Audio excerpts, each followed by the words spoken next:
प्रजा हमारे न्याय और अन्याय को मानती है।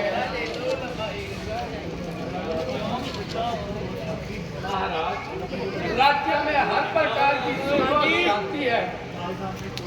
काल नाम की कोई चीज नहीं। हर प्रकार की वनस्पति उत्पन्न होती है, परंतु जहाँ अमन की हुक्मरानी हो वहाँ एक आदि का दुखी होना उसके दुर्भाग्य की निशानी है।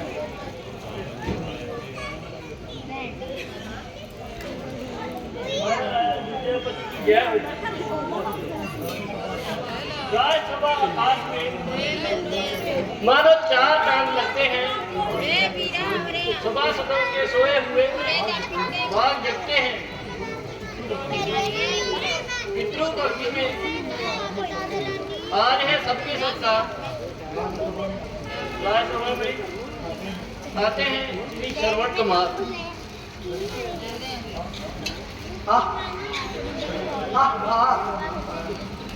श्रवण ने जो पितृ भक्ति में नाम कमाया है वो श्रवण का ही भाग्य है।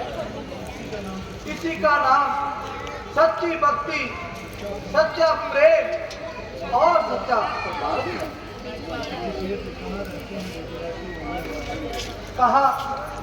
कहाँ रहते हैं आज बेटे शुद्ध व्यवहार के अंदर श्रवण जैसे आज मिलते हैं। कहाँ इस संसार के अंदर कहाँ रहते हैं वो चोटी के गुल नजरों में छिपते नहीं। वही 4 होते हैं घरे गुलजार के अंदर।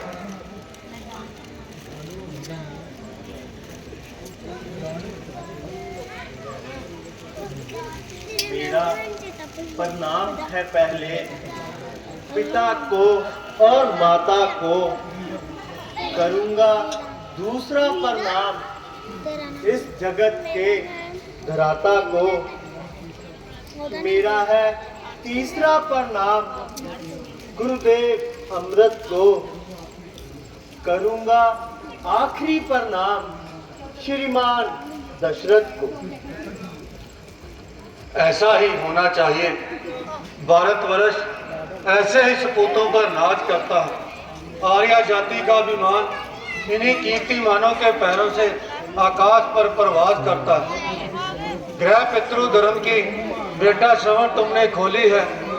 धर्म रूपी धन से भरपूर इस भारत की झोली है। तेरी सेवा है सच्ची, हाथ जो दोनों साथ कहते हैं। धर्म की जिस कुदरत ने इन्हीं कांटे से तोली है। गुरुजन, ये तो आपका हुस्ने जन है, वरना दास में ऐसा कौन सा गुण है। मैंने अपने माता पिता के लिए अभी कुछ ना किया, और मैंने अपने पास से उन्हें कुछ ना दिया। ये दोनों हाथ हृष्ट पुष्ट मौजूद है। ये दोनों टांगे वैसी की वैसी हैं। फिर भी तुमने भारत महान को मोती के शिखर पर पहुंचा दिया। जो पितृभक्ति का ऊंचा आदर्श तुमने इस संसार को दिखाया है। हे श्रेष्ठ, आपने जो मेरा सम्मान किया है उसका मैं मशकूर हूँ। ईश्वर आपका यश दुगना करे।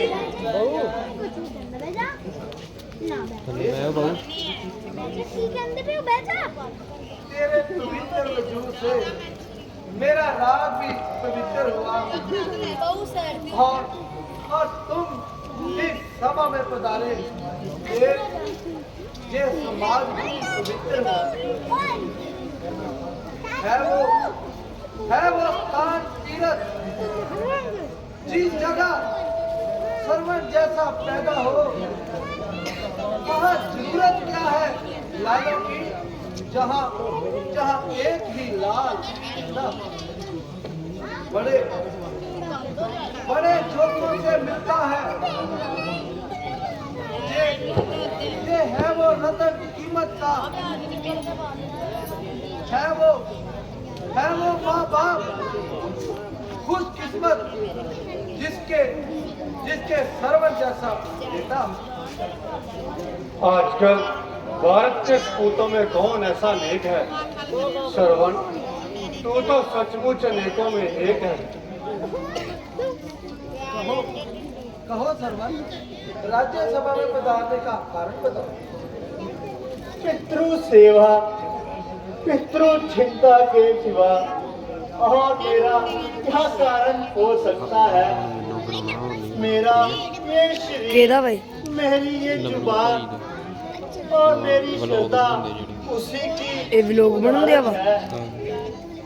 भगवान, आप जानते हैं कि मेरे वृद्ध माँ बाप अंधे हैं। उनके कमर नैन गुमचे की तरह बंद है। बहुत कुछ उपाय कर लिया, पर ईश्वर ने मेरा कार्य सिद्ध ना किया। इस जगह में योग्य वैद्य, जंतर मंत्र और तंत्र को जानने वाले प्रसिद्ध जोगी मौजूद हैं।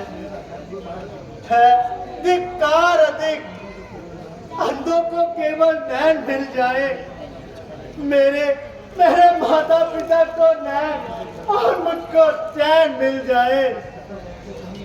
तो सुनिए, तुम्हारे माता पिता के अंधे होने का कारण बतलाता हूँ। इलाज से प्रथम मर्ज को जानना चाहिए और कर्म से पहले कारण को थामना चाहिए। फिगर बतलाइए गुरुदेव, फिगर बतलाइए। तो अंधों का उद्धार होगा तो आपका उपकार होगा और मेरा बेड़ा पार होगा। तो सुनिए, तुम्हारे माता पिता के भाग्य में संतान ना थे। संतान प्राप्ति के लिए उन्होंने बहुत तप किया। देवताओं की प्रसन्नता हासिल करने के लिए अखंड समाधि लगाई, लेकिन मुराद वर ना आई। आखिर वरुण देव ने प्रसन्न होकर इस शर्त पर वर दिया कि यदि तुम पुत्र रत्न चाहते हो तो चक्षु रत्न से हाथ धोना पड़ेगा। और संतान अभिलाषी, तुम्हारे माता पिता ने यह शर्त स्वीकार कर ली। तुम्हें था देखना मंजूर, था रहना दापे में, बड़ी कीमत के बदले पाया तुझको इस बुढ़ापे में। क्या मेरे लिए मेरे माता पिता ने अंधा होना स्वीकार कर दिया? मेरा चंद्रमुख देखने के लिए सूरज से 13 बार नैन गवा दिए। कदम कदम पर अंधकार को मिटाने वाले रोशन चिराग मिटा लिए। एक फूल सी हल्की उन्हें आहट नजर आई। बड़े जोकों से है एक पुत्र की सूरत नजर आई। बाप ने समझा ना मेरे वास्ते सबको, जख्मों की जराहट उन्हें आहट नजर आई। फिर भी वो भाग्यशाली है जो नेत्रों के जगमगाने वाले लालों के बदले तुम्हारे जैसे लाल को पाया। बस आज मुझे अपना कर्तव्य साफ रूप से नजर आ रहा है। मैं जो कुछ भी कर रहा हूँ, धर्म इससे भी अधिक चाहता है। माता पिता का हृदय पुत्र के लिए ऐसा उपकार है जो पुत्र पितरों के ऋण को ना झुकाए, उसे लाख बार धिक्कार है। भगवान, अब कोई दुआ, कोई उपाय, कोई नुक्ता जो कारगर साबित हो सके। हाँ, एक तरह से। शिगर बतलाइए गुरुदेव, शिगर बतलाइए।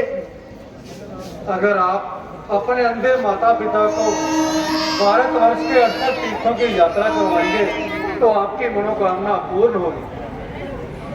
तो यह कोई कठिन काम तो नहीं, जीता रहा तो श्रवण जरूर करेगा।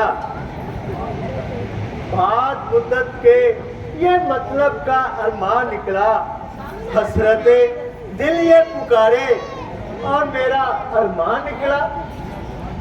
मेरा सौभाग्य है या ये उनकी असीस है। काम बहुत मुश्किल था लेकिन आसान निकला।